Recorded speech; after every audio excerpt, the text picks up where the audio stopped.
Hello and welcome to your weekly horoscope for week commencing the 11th of October.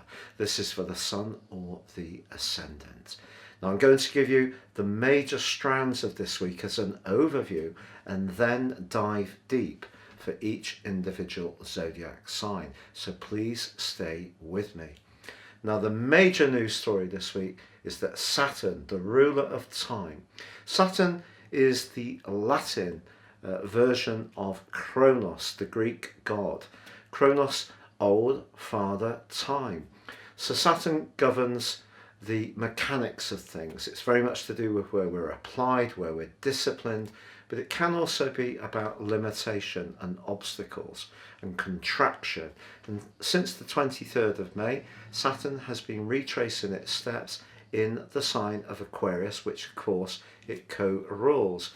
But for vast amounts of that time, it has been pretty much in a square with Uranus, the other ruler of Aquarius, which is very progressive and freedom-loving, very much about trying new things, where Saturn's very much about traditionality. So if you have experienced a period of great frustration in your situation and it feels that things just haven't been moving forwards, it's really positive that Saturn starts to station direct. But this week also sees the Sun and Mars in the sign of Libra in a combination which is pushing us to assert our rights around relationships in a tense right angle with Pluto, the planet of transformation. And this can lead to some quite forceful or heated standoffs. But those relationships that are much more constructive are given an opportunity to become even more stable and progressive, because Venus, the planet of relating in the sign of philosophy, Sagittarius, is linking brilliantly to Saturn. So that's a real upside to this week.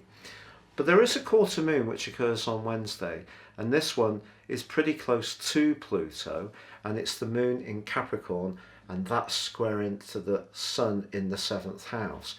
Do you know, there may be a situation where we do actually try very much to fit in with what's expected of us, but somehow or another, whoever we're trying to relate to will still find that our efforts just are not good enough.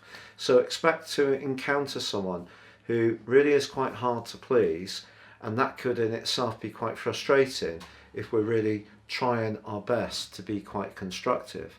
Now the other thing to tell you is that by the end of this week, both Mercury and Jupiter on Sunday are ending their retrogrades, both in air signs, the Mercury retrograde in Libra and Jupiter in Aquarius. But I will tell you more about that next time. But the big news story this week is definitely that Sun-Mars square with Pluto and Saturn going forwards. Now, if you're new to my channel, I'd be honoured if you would subscribe. Please click or tap on the bell notification symbol. And if you want your free daily written horoscope fired to your device each morning, please click on the subscription link beneath this video. I write for some of the world's bigger platforms, and also for the British Press Association. I've been their lead astrologer for many years, and also Britain's most read daily newspaper, the Metro, so why not grab yours too? And with year 2022 fast racing up, if you want to understand what the year holds for you personally, based on your time, date and place of birth, you can order your forecast now and get the rest of this year free, plus a character analysis, plus 30% off. So gain searing insights for what lies ahead for you. Hello Scorpio, and welcome to your in-depth forecast for week commencing the 11th of October. Your two ruling planets of Mars and Pluto are not on the best of terms this week. In fact, Mars and the Sun in your 12th house, this is to do with secrets, it can be to do with deeper machinations, it can be to do with politics, sometimes even those people that we find very difficult to get on with, but not necessarily the people who are going to display how they really feel openly. You know, a lot of holding cards close to the chest, competing with Pluto and the quarter moon's desire for you to be a bit more forthright and say it how it is.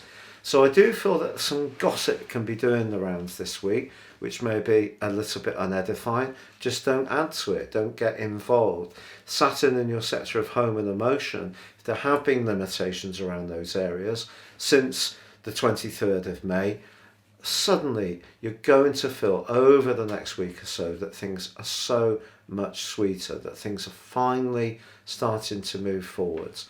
Also, Venus continues a terrific journey for your sector of everyday resources. So finances linked to property can also be positive this week. And as the week draws to a close and Jupiter and Mercury get to the end of their retrogrades, this is also going to be very helpful for bringing a more dynamic flow of energy coming through. But I just feel there's still the potential for some deeply held emotions to come up to the surface in quite a powerful way, and there could be some surprise revelations. Perhaps you're going to confront someone with a side of their nature that you find quite difficult, and maybe you've been keeping your view very much to yourself for some time, and they may be taken aback by the force and conviction that you share your view, but equally someone could surprise you with their view of how you manifest your behaviour. So that's really what this week is about. It's quite deep, quite passionate. When you get your two rulers in a square, it's not necessarily going to be the proverbial walk in the park.